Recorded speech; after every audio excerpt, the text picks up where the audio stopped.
आज हम लोग बल तथा गति के विषय में जो क्लास 9th का एक चैप्टर है, क्लास 9th चैप्टर साइंस का जो है वो है बल तथा गति का नियम, force and laws of motion. तो मैं आज इसी टॉपिक पर चर्चा करने जा रहा हूँ। कृपया वीडियो को अंत तक देखें। और ये जो वीडियो है, खास करके जितने भी बोर्ड पर लिखे हुए हैं सारा बिंदुओं का ज्ञान, पूर्ण एकदम डिटेल ज्ञान आप सबों को होगा। कृपया वीडियो को अंत तक देखें, चाहे वो कॉम्पिटिटिव एग्जामिनेशन से रिलेटेड हो या फिर जो कोई भी। सबसे पहले इतना याद रखें, बल क्या है। बल क्या है? हम किसी वस्तु को खींचते हैं, हम किसी वस्तु को धकेलते हैं, हम किसी वस्तु को ऊपर की ओर उठाते हैं, हम किसी वस्तु को नीचे की ओर फेंकते हैं।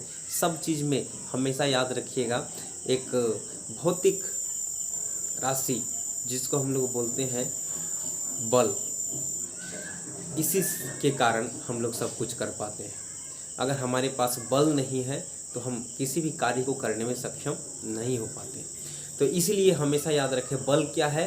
तो बल वह भौतिक राशि है जो किसी पिंड पर लगकर या लगाकर उसके स्थान में परिवर्तन लाता है या लाने की चेष्टा करता है। ध्यान दीजिएगा, हम इस दीवार को धकेलना चाहे तो निश्चित रूप से धकेल नहीं पाएंगे, क्योंकि हमारे पास उतना कैपेसिटी, उतना पावर नहीं है जितना इस दीवार को है। ठीक है, लेकिन किसी एक हल्के चीज़ को उठाना, इसको उठाना है, लिफ्ट करना है, तो इसके इतना कैपेसिटी है हमारे पास कि हम इसको लिफ्ट कर सकते हैं, उठा सकते हैं। तो याद रखिएगा, बल क्या है। तो बल वह भौतिक राशि है जो किसी पिंड पर लगकर का मतलब स्वतः अपने आप लगता है। जैसे मान लिया जाए कि ये एक पेन है, इसको हम छोड़ दिए तो ये और स्वतः गिर रहा है कि नहीं? तो क्यों गिर रहा है? क्योंकि इस पर एक गुरुत्वाकर्षण बल लग रहा है। आगे पढ़ेंगे, इस टॉपिक पर चर्चा करेंगे। फिलहाल के लिए तो बल क्या है। तो बल वह भौतिक राशि है जो किसी पिंड पर लगकर या लगाकर इसके स्थान में परिवर्तन लाता है या लाने की चेष्टा करता है। अब ध्यान दीजिएगा, यहाँ चेष्टा वाला शब्द क्यों आ गया? हम ट्राई क्यों करते हैं? क्योंकि जरूरी नहीं कि हम जिस पर बल लगाते हैं वो खिसक जाए, वो उसमें स्थान में परिवर्तन आए। हम चेष्टा जरूर करते हैं, बल लगाते हैं। तो बल क्या हो गया, इसका डेफिनेशन ध्यान रखिएगा, एक एक वर्ड ध्यान रखिए कि बल वह भौतिक राशि है जो किसी पिंड पर या वस्तु पर लगकर या लगाकर उसके स्थान में परिवर्तन लाता है या लाने की चेष्टा करता है। पुनः एक बार मेरे साथ आप लोग दोहराइए, बल वह भौतिक राशि है जो किसी पिंड पर लगकर या लगाकर उसके स्थान में परिवर्तन लाता है या लाने की चेष्टा करता है, उसे बल कहते हैं। सभी जानते हैं कि बल का खोज जो है वो न्यूटन ने किया है, इसलिए इसका ऐसा मात्रक भी न्यूटन ही है। हम लोग देखिए, यानी कि बल बराबर क्या होगा। बल बराबर, जब हम अभी हम लोग पढ़ेंगे, बल बराबर द्रव्यमान गुणे त्वरण, है ना। बल का काम क्या क्या है। तो बल किसी वस्तु को, बल के सहारे किसी वस्तु को धकेला जा सकता है, बल के सहारे किसी वस्तु को खींचा जा सकता है, बल के सहारे किसी वस्तु को गति में परिवर्तन करता है। तो हम जिस देर से गति में परिवर्तन करेंगे तो क्या निर्माण होगा? त्वरण। इसीलिए इसमें जितना द्रव्यमान का वस्तु है और जितना त्वरण निर्माण होगा उसी को दोनों को गुना करके बल का परिमाण को लिखा जाता है कि कितना हमने बल लगाया। आगे आइए चर्चा करते हैं, गति क्या है। तो गति के विषय में तो इससे पहले चैप्टर में हम लोग पढ़ चुके हैं। गति जो है, जब कोई वस्तु समय के साथ साथ लगातार स्थान परिवर्तन करे, जब कोई वस्तु समय के साथ साथ निरंतर स्थान परिवर्तन करता रहे तो उस वस्तु की अवस्था को हम गति कहते हैं। अब देखिए, गति के बारे में जो है न्यूटन ने 3 लॉज दिए हुए हैं, 3 नियम दिए हुए हैं, जिसको हम लोग गति का प्रथम नियम, गति का दूसरा नियम, गति का तृतीय नियम कहते हैं। फर्स्ट लॉ ऑफ मोशन, यानी कि गति का प्रथम नियम क्या कहता है। गति का प्रथम नियम ये कहता है कि कोई भी वस्तु अपनी ही अवस्था में बने रहना चाहता है। कोई भी वस्तु अपनी ही अवस्था में बने रहना चाहता है तब तक जब तक कि उस पर कोई बाहरी असंतुलित बल कार्य न करे। अब ध्यान दीजिएगा, ये क्या है? जब तक कि उस पर कोई बाहरी असंतुलित बल कार्य न करे। ये क्यों कहा गया? यानी कि कोई भी वस्तु अगर यदि वो गति अवस्था में है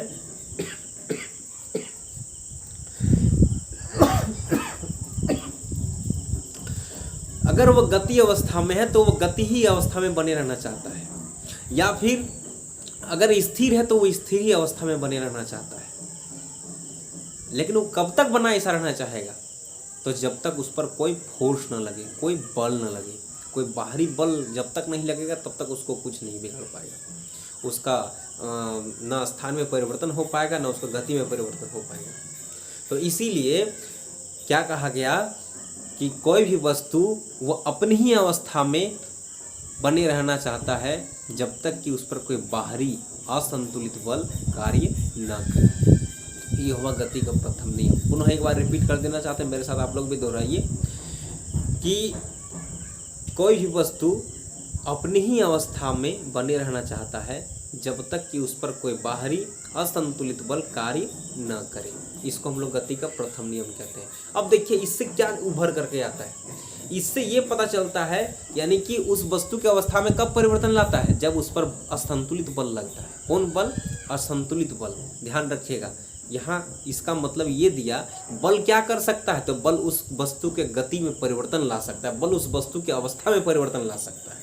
इसका मतलब पहला नियम जो है वो बल की परिभाषा को देता है। गति का प्रथम नियम अर्थात न्यूटन का प्रथम नियम ये जो है बल की परिभाषा को देता है। ध्यान दीजिएगा, प्रथम नियम गति का क्या देता है? बल की परिभाषा। बल की परिभाषा को देता है, बल का परिभाषा को देता है। तो बल क्या है? हम अभी कुछ देर पहले स्टार्टिंग किए कि बल वह भौतिक राशि है जो किसी पिंड पर लगकर या लगाकर उसके स्थान में परिवर्तन लाता है या लाने की चेष्टा करता है। गति का प्रथम नियम भी यही कहा। क्या कहा? गति का प्रथम नियम कि कोई वस्तु तब तक ही अपनी अवस्था में बने रहना चाहता है जब तक कि उस पर कोई बाहरी असंतुलित बल कार्य न करे। इसका मतलब बल जो है उसके अवस्था में, उसके गति में, उसके वेग में परिवर्तन लाता है। तो हम लोग ये गति का प्रथम नियम क्या बतलाता है? गति का प्रथम नियम ये बतलाता है कि बल क्या है, ये देता है। आगे देखिए, जब हम ये जान गए तो हमें एक बात इससे निकल करके आया। एक बात निकल करके आया कि असंतुलित बल कार्य न करे। ये असंतुलित बल जैसे ही कहा तैसे ही इसका मतलब जरूर है कि मन में सवाल खड़ा होता है कि ये जरूर है कि संतुलित बल भी होगा। आखिर संतुलित बल और असंतुलित बल किसको कहते हैं? तो एक बात ध्यान रखिएगा, आप एक दीवार को धकेलिए, इतना फोर्स लगाइए कि उस दीवार का आप कुछ भी बिगाड़ ना सको, मैंने ज्यों का त्यों वो दीवार खड़ा रहेगा। आप एक कुर्सी को धकेलिए, आप देखिएगा कुर्सी को फेंक दीजिएगा उठा के। क्यों? आपने तो दोनों में बल लगाया ना, लेकिन एक में बल लगाया जिस पर आप उस दीवार को घिसका नहीं पाए, और एक बार उसमें बल लगाया जिसमें उसका गति में परिवर्तन आ गया कुर्सी फेंकने पर। आप सोच के देखिए, दो तरीका का बल हो गया। एक ये कि जिस पर हम बल लगाए लेकिन कार्य नहीं हुआ, एक ये जिसमें बल लगाए और कार्य हुआ, है ना। तो इसलिए जिसका परिणाम शून्य हुआ, जिसका परिणाम शून्य हुआ, है ना, उसको हम लोग संतुलित बल कहते हैं। जिसका परिणाम अशून्य है, अर्थात हमने फोर्स लगाया, काम हुआ ना, कुर्सी फेंक दी उठा के, किसी वस्तु को हम लिफ्ट कर दिए, तो नया जाहिर सी बात है इसमें फोर्स लगाया गया। तो जब किसी वस्तु पे बल लगाया जाए और उसके स्थान में परिवर्तन हो तो हम कहते हैं कि इसमें जो बल लगाया गया ये एक संतुलित बल है। अर्थात शून्य परिणामी बल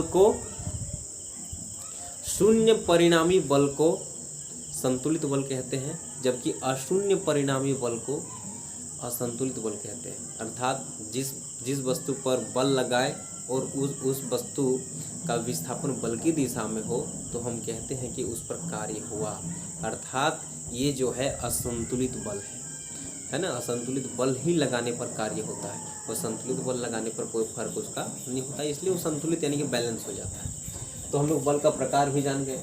अब देखिए, शून्य परिणामी बल हो गया बैलेंस्ड फोर्स, और अशून्य परिणामी बल हो गया संतुलित बल, और असंतुलित बल ये दोनों हो चुका है। अब हम इस पर कुछ बातें ध्यान दीजिए। हम लोग एक बात सोचते हैं कि मान लेते हैं कि एक ट्रक को ले लेते हैं और एक मारुति वैन को ले लेते हैं।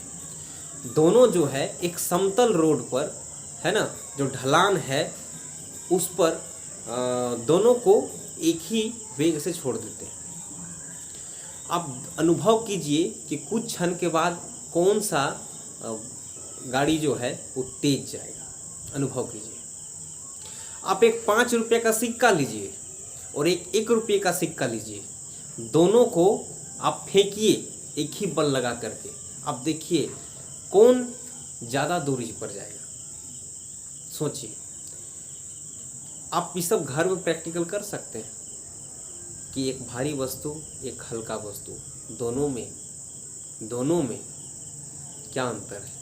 आप देखिएगा कि जो भारी वस्तु है उसका जड़त्व अधिक होगा, जो हल्का वस्तु उसका जड़त्व कम होगा। तो ये जड़त्व होता क्या है? जड़त्व का मतलब क्या होता है? जो जड़ को पकड़ कर रखता है ना। जड़त्व उसको कहते हैं जड़ को पकड़ करके रखता है, अर्थात जो अपनी अवस्था में बने रहना चाहता है कि नहीं? जो अपनी ही अवस्था में बने रहना चाहता है। कोई भी वस्तु जो अपनी ही अवस्था में जिस गुण के कारण, कोई भी वस्तु जिस गुण के कारण अपनी ही अवस्था में बने रहना चाहता है, उसी गुण को हम लोग जड़त्व कहते हैं। अब जड़त्व के 2 प्रकार हैं। एक है स्थिर जड़त्व, एक है गति जड़त्व। स्थिर जड़त्व क्या होता है? जब कोई वस्तु अपनी स्थिर अवस्था में ही बने रहना चाहता है, जिस गुण के कारण कोई वस्तु स्थिर ही रहना पड़ता है, रहना चाहता है, उसी गुण को हम लोग क्या कहते हैं? स्थिर जड़त्व कहते हैं। ऐसा जड़त्व जो गति अवस्था में बने रहना चाहता है, उसी को हम लोग कहते हैं गति जड़त्व। अब जरा ध्यान दीजिए, अनुभव कीजिए।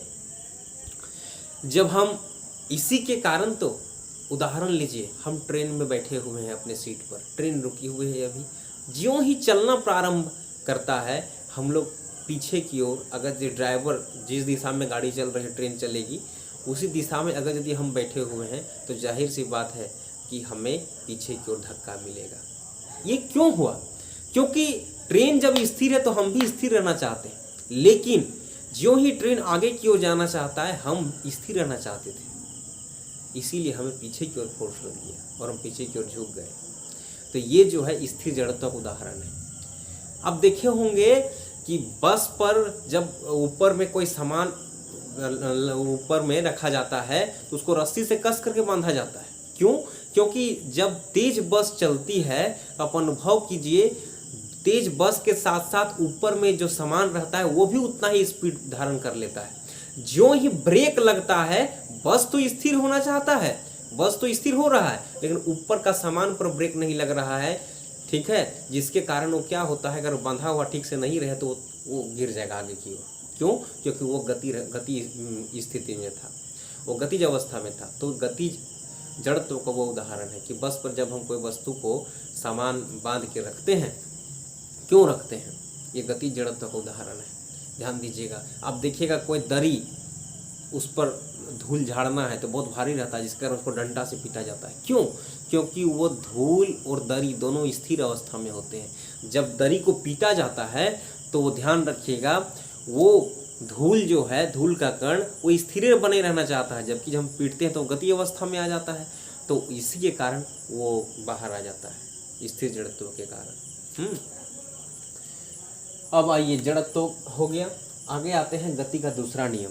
जब हम गति का प्रथम नियम पढ़े कि जब कोई भी वस्तु अपनी ही अवस्था में बने रहना चाहता है, तब तक जब तक कि उस पर कोई बाहरी असंतुलित बल कार्य न करे, ये जो है बल का परिभाषा को दिया। दूसरा क्या कहता है? दूसरा जानने से पहले हम पहले संवेग के बारे में जानते हैं। क्या जानते हैं? संवेग, मोमेंटम किसको कहते हैं? तो ध्यान दीजिएगा, संवेग होता है किसी वस्तु के द्रव्यमान और वेग का गुणनफल। संवेग क्या होता है? किसी वस्तु के द्रव्यमान और वेग के गुणनफल को हम लोग संवेग कहते हैं। तो संवेग में परिवर्तन की दर उस पर आरोपित असंतुलित बल के अनुक्रमानुपाती अर्थात समानुपाती होता है। ये हुआ गति का दूसरा नियम, न्यूटन का दूसरा नियम। क्या कहा गया? कहा गया कि संवेग में परिवर्तन की दर उस पर आरोपित, किस पर? न, उस वस्तु पर आरोपित असंतुलित बल के अनुक्रमानुपाती होता है। ध्यान दीजिएगा, हमने क्या कहा? अच्छा, मान लेते हैं कोई वस्तु m द्रव्यमान का वस्तु है, पहले वह u वेग से गतिशील है ना। तो उस समय उसका संवेग क्या हुआ, उस समय उसका संवेग हो गया mu। लेकिन मान लेते हैं कि वही वस्तु अगर कुछ देर पश्चात अगर F फोर्स लगाया जाए तो उसका वेग में परिवर्तन आ जाएगा v, तो उसका संवेग क्या हो जाएगा, उसका संवेग हो जाएगा तुम्हारा mv। तो अब परिवर्तन क्या हुआ, संवेग में परिवर्तन क्या आया, संवेग में परिवर्तन हुआ p2 माइनस p1। लेकिन संवेग में परिवर्तन की दर, तो संवेग में परिवर्तन की दर, दर का मतलब होता है समय, समय से भाग दीजिए। मान ली t समय में हुआ p1 से p2 हो गया, तो संवेग में परिवर्तन की दर क्या आया, p2 minus p1 bye t। अब ध्यान रखिएगा ये कब आया, जब हमने F फोर्स लगाया, है ना, तब ना वेग में परिवर्तन आया। इसे हम पहले ही कहे हैं कि वेग में परिवर्तन किसके कारण होता है, तो बल के कारण होता है। तो F इज डायरेक्टली प्रोपोर्शनल, यानी कि F समानुपाती किसका है, तो mv minus mu by t। आप अनुभव कीजिए, ये जो है अनुक्रमानुपाती है, इसको हम हटा सकते हैं, k ले लीजिए और यहाँ पर m को कॉमन कर लीजिए तो बचेगा v minus you by T. आप अनुभव कीजिए, आप पढ़े हैं कि त्वरण किसे कहते हैं, आप पढ़े हैं त्वरण किसे कहते हैं, ये m और ये v minus you by T, ये तो त्वरण न हो गया। वेग में परिवर्तन की दर, दर माने समय, वेग में परिवर्तन की दर बटे समय, इसको क्या कहते हैं, वेग में परिवर्तन की दर, इसको क्या कहते हैं, त्वरण। इसको त्वरण को ऐसे सूचित करते हैं। के का वैल्यू कांस्टेंट, इसको का वैल्यू 1 ले लेंगे तो F बराबर क्या देगा, ma। तो ये हुआ बल का व्यंजक। तो हम लोग देखें कि संवेग में परिवर्तन की दर उस पर आरोपित, उस वस्तु पर आरोपित असंतुलित बल के अनुक्रमानुपाती होता है। उस अनुक्रमानुपाती होता है। तो इससे हमें क्या मिला, बल का व्यंजक मिला। तो गति का दूसरा नियम क्या कहता है, संवेग में परिवर्तन की दर उस पर आरोपित असंतुलित बल के अनुक्रमानुपाती होता है। ये सब डेफिनेशन सब आप लिख लीजिए, है ना। बल का व्यंजक देता है कौन, गति का दूसरा नियम। ध्यान दीजिए, गति का प्रथम नियम क्या दिया था, गति का प्रथम नियम दिया था बल का परिभाषा। दूसरा नियम क्या दिया, बल का व्यंजक। तीसरा नियम क्या कहता है, तीसरा नियम ये कहता है, एक बात ध्यान रखिएगा, हम अगर धरती पर खड़े हैं ना, जितना फोर्स हम धरती को धकेलने में लगा रहे हैं नीचे की ओर, धरती भी उतना ही फोर्स लगा रही है ऊपर की ओर। अगर धरती अगर उतनी फोर्स नहीं लगा रही तो हम नीचे चले जाते। इसका मतलब क्या हो, हम जितना फोर्स नीचे लगा रहे हैं उतना फोर्स ऊपर की ओर लगा रहा है। तो इसलिए ये हुआ कि प्रत्येक क्रिया के बराबर एवं विपरीत प्रतिक्रिया होता है ना। Each action is equal and opposite reaction. तो हमेशा याद रखिएगा कि प्रत्येक क्रिया के बराबर एवं विपरीत प्रतिक्रिया होता है। इसीलिए ये जो है गति का तीसरा नियम कहलाया, क्या, कि प्रत्येक क्रिया के बराबर एवं विपरीत प्रतिक्रिया होता है। प्रत्येक क्रिया के बराबर एवं विपरीत प्रतिक्रिया होता है। Each action is equal and opposite reaction. तो ये जो है गति का तीसरा नियम हो गया, गति का तीसरा नियम। ये क्या बतलाया, प्रत्येक क्रिया के बराबर एवं विपरीत प्रतिक्रिया होगा। हम जैसा कर्म करेंगे वैसा ही हमें फल मिलेगा, ये भी याद रखिएगा। ये रूल ऑफ नेचर है, थर्ड लॉ ऑफ मोशन नहीं। थर्ड लॉ ऑफ मोशन सिर्फ मोशन से रिलेटेड है, लेकिन आप देखिएगा this is the rule of nature. क्या, हम जैसा कर्म करेंगे वैसा हम प्रतिफल मिलेगा हमें। तो इसीलिए पहला नियम क्या दिया, फिर से मैं बोलता हूँ, गति का प्रथम नियम याद कर लीजिए कि कोई भी वस्तु अपनी ही अवस्था में बने रहता है जब तक कि उस पर कोई बाहरी असंतुलित बल कार्य न करे। ये बल का परिभाषा को दिया। दूसरा नियम ये कहा, दूसरा नियम क्या कहा, दूसरा नियम कहा कि संवेग में परिवर्तन की दर उस पर आरोपित असंतुलित बल के अनुक्रमानुपाती होता है। ये बल का परिभाषा को दिया, जिससे निकल के आया बल बराबर द्रव्यमान गुना त्वरण, या बराबर ma, है ना। और तीसरा नियम ये कहा कि प्रत्येक क्रिया के बराबर एवं विपरीत प्रतिक्रिया होता है। ये बल के गुण को बतलाया कि तुम जैसा कर्म करोगे वैसा फल मिलेगा। तो इसीलिए हमेशा याद रखिएगा तीनों नियम। परीक्षा एक बार मैं रेलवे का एग्ज़ाम दे रहा था, उस समय पूछा था कि गति के किस नियम से गति का प्रथम नियम क्या देता है। गति का प्रथम नियम बल के बारे में क्या बतलाता है। तो उसमें था कि गति का प्रथम नियम जो है वो बल की परिभाषा को देता है, दूसरा नियम बल की व्यंजक, और तीसरा नियम बल के गुण के बारे में बतलाता है। तो मुझे उम्मीद है कि आप सबों को बहुत बढ़िया से समझ में आया होगा जो बल के गुण इत्यादि। आप चाहे तो इसको स्क्रीनशॉट ले सकते हैं और ध्यान से देखिए कहाँ क्या क्या है। याद रखिएगा बल का ऐसा मात्रक न्यूटन होता है ना। और बल का परिभाषा क्या हुआ, तो बल वह भौतिक राशि है जो किसी पिंड पर लगकर या लगाकर उसके स्थान में परिवर्तन लाता है या लाने की चेष्टा करता है, उसे बल कहते हैं। बल बराबर द्रव्यमान गुना त्वरण, है ना। बल का ऐसा मात्रक न्यूटन, क्योंकि जिन्होंने बल का खोज किया उसको हम लोग वो न्यूटन ही है, इसीलिए सर आइजैक न्यूटन के नाम से ही उनका ऐसा मात्रक रखा गया है। ऐसे अगर देखा जाए तो बल का ऐसे क्या होता है, F बराबर ma, तो 1 न्यूटन बराबर कितना होगा, इसका ऐसा मात्रक न्यूटन, तो मास का kg और मीटर प्रति सेकंड स्क्वायर ये होता है इसका 1 kg मीटर पर सेकंड स्क्वायर 1 न्यूटन बराबर। उम्मीद है आप सबों को बढ़िया से समझ में आया होगा, है ना। अगर यदि आप सबों को समझ में आया होगा तो कृपया लाइक शेयर और सब्सक्राइब जरूर कर लीजिएगा मेरे चैनल पर। Thank you.